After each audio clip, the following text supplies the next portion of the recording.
আসসালামাইকুম ভিউয়ার্স, আমি আপনাদের দেখাবো আজকে কিভাবে প্রাথমিক বিদ্যালয়ের স্লিপ ফান্ড থেকে আইটি এবং ব্যাট অনলাইনের মাধ্যমে ঘরে বসে দিতে পারবেন।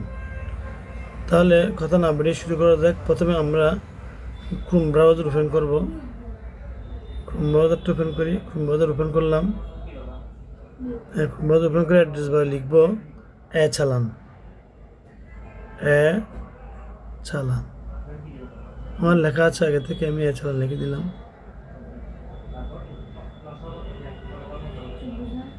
চালান দেওয়ার পরে আমার কাছে এরকম একটা উইন্ডো আসবে। এখানে লেখা আছে একটাতে যে সরকারি প্রতিষ্ঠান বরাবর বা যে উদ্দেশ্যে চালান জমা দেওয়া হচ্ছে সকল আছে, প্রতিষ্ঠান ভিত্তিক আছে, রাজস্ব বা সেবা ভিত্তিক আছে। আমরা সকলে রাখবো। সেখান থেকে আমরা দেবো প্রতিষ্ঠানের কোড দেবো। প্রথমে আইটি, প্রথমে আমরা ব্যাট দিই। ব্যাট কীভাবে দেবো সেটা দেখি। প্রথমে ব্যাট দেবো যে প্রতিষ্ঠানের কোড বা প্রতিষ্ঠানের নাম টাইপ করতে বলছি, সেখানে আমরা প্রতিষ্ঠানের কোড দেবো। কোড হবে যে কত, আমার হচ্ছে যে 11। প্রতিষ্ঠানের কোড হবে যে 11 10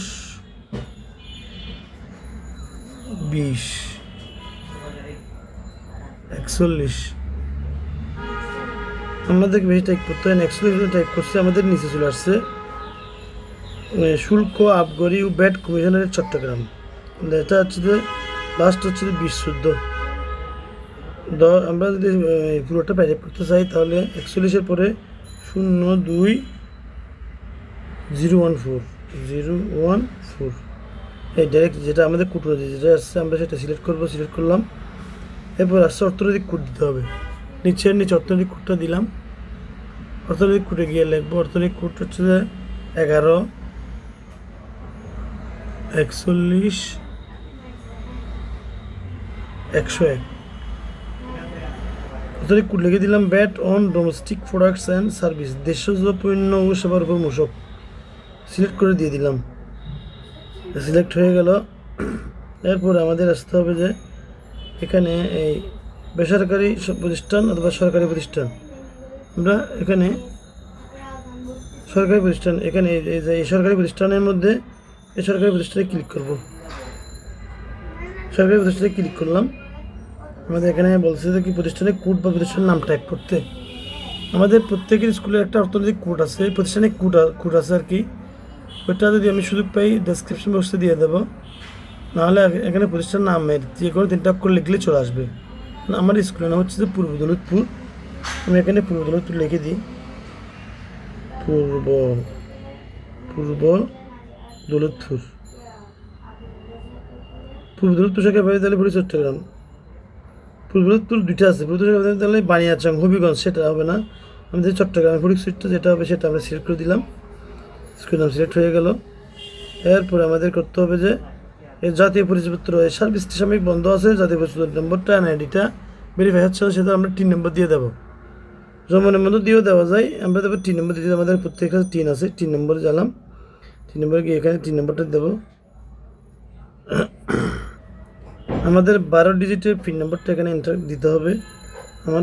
আমার কাছে একটা সেভ করা আছে পিন নম্বর, ওটা দিলাম। তারপর চেক করতে হবে। চেকে ক্লিক করলাম। চেকে ক্লিক করার পর দেখলাম কি ষষ্ঠ টিআইএন তথ্য উদ্ধারে সম্পন্ন হয়েছে। সম্পন্ন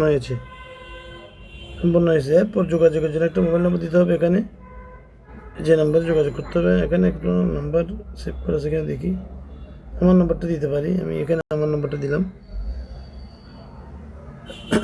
01816445983। আমার নম্বরটা আমি এখানে দিয়ে দিলাম। এরপরে টাকা পরিশোধের জন্য কোনটা আমরা নির্ধারণ করব।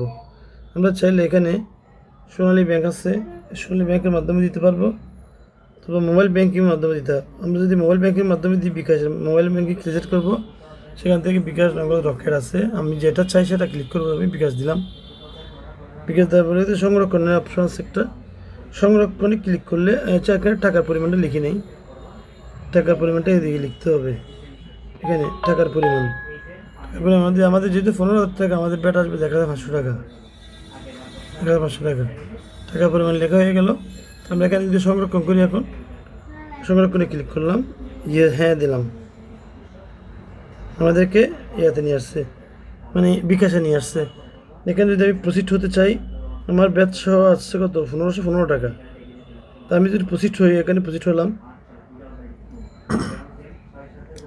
এখানে আমাকে বিকাশ অ্যাকাউন্ট নম্বরটা দিতে হবে, যার যেটা অ্যাকাউন্ট, বিকাশ অ্যাকাউন্ট নম্বরটা দিয়ে এখানে কনফার্ম করতে হবে।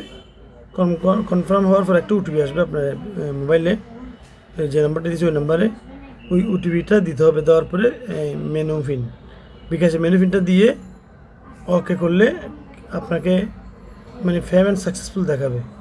এরপর আপনার একটা রিসিপ্ট দেবে, রিসিপ্ট ডাউনলোড করতে হবে। এতটুকু পর্যন্তই।